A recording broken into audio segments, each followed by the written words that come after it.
సరే అప్పు చేసి అయినా భోజనాలు ఊరంతా భోజనాలు పెట్టేవారండి బాబు.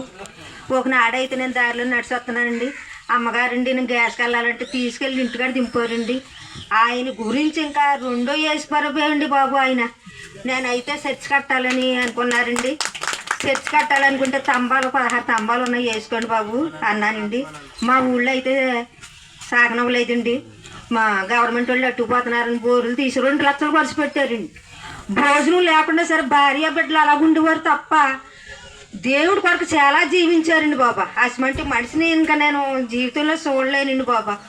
ఎప్పుడైనా సరే రాజమండ్రి భోజనాలు ఎట్టాలంటే అప్పు చేసి అయినా పార్సల్ ఎట్టుకోరు, లేకపోతే వండించుకెళ్ళిపోయేవారండి.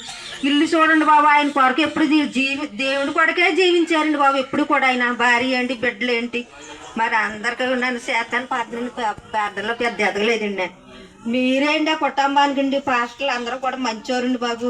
మంచమే వారమో చెప్పేవారండి. మెల్లపల్లి మయ్య గారండి బాబు ప్రార్థన నడిపించేవారు, తొండి నుంచి వచ్చేవారండి. ఎంత ఒంట్లో బాగోపోయినా సువార్తకి వెళ్ళిపోయారండి అయ్యగారండి. మీకు ఒంట్లో బాగుంటలేదు చూసుకోండి అంటే, అమ్మ మన దేవుడి వరకు జీవించాలమ్మా, మంద కాదమ్మా అనేవారండి బాబు. రెండో యేసు ప్రభుని చూసినట్టే అండి బాబు.